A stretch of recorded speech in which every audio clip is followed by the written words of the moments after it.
Good morning. It's good to be with you again this morning. Yesterday I was telling you about Hamilton Jordan and this book he wrote, No Such Thing as a Bad Day. I thought it was a very inspiring story that he wrote 20 years ago that was really all about his life and battling three different kinds of cancer and kind of giving him a different perspective on how to live each day. But when I was reading the book, I also learned about his uncle, Clarence. Clarence Jordan was really an amazing man. He grew up down in South Georgia back in the 20s and the 30s, and he was a man of great faith who really did believe everybody was a child of God and everybody should be treated with respect. He went to seminary to become a Baptist preacher, and then he really wanted to live what he believed was his radical faith. He moved back to Georgia, near Americus, Georgia, which is kind of near Plains, Georgia, and there he bought some land and started what he called Koinonia Farm. It really was a Christian commune. It was a place where people could come, white, black, those who were poor, and they would help to build a simple, decent house. They would all go out and farm together.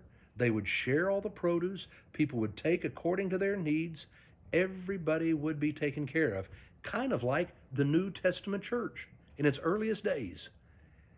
Well, needless to say, that he was doing this in the 40s. He started in 1942. There was a huge backlash from the people of Americus, Georgia, and all around that area. I mean, they began to attack them, to shoot up their houses, to blow up their fruit stands, to boycott us, selling them seed. I mean, it was so difficult. And yet Clarence and his family and those who lived in Koinonia continued to persevere. As the years went by, 25 years would go by, he really began to believe that maybe this was all for naught, that people were going to be more difficult to change than he ever imagined when he was seeing the civil rights struggles and movements in the 1960s. He finally decided that maybe Koinonia Farm wasn't going to be it. He liked to say, maybe as I'm getting older, God is making me practical, and I'm going to need to go to the city, to the urban areas. And what I need to do is build simple, affordable housing for people so that everybody has a home. It changes their world. It will change their life. And so he began working on this concept and how to do it. He called it Dream for Humanity. In 59 years old, while he's in the midst of working on all this, he had a heart attack and he died. The person who was there to really take his body to the coroner and to help him was a man named Millard Fuller.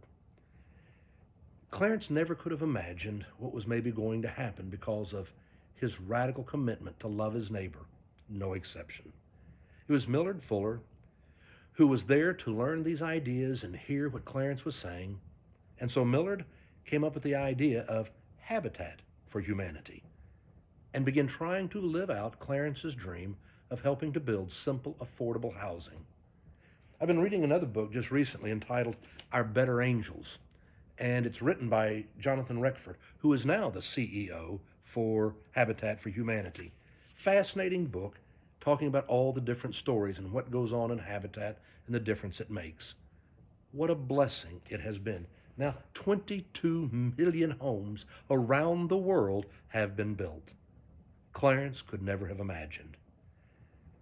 What I want to leave you with is a thought this morning, that when you and I decide to love our neighbors, no exception, when we will simply live our faith and reach out to be the caring, loving people, you are planting seeds that are going to bear fruit that you may never see nor even know. You're going to inspire things. You might not know it, but you're going to leave this world a better place than you found it. And that will give your life a sense of meaning and a sense of peace. I hope that you'll have a great day today, going out, loving your neighbor, no exception. Have a good one.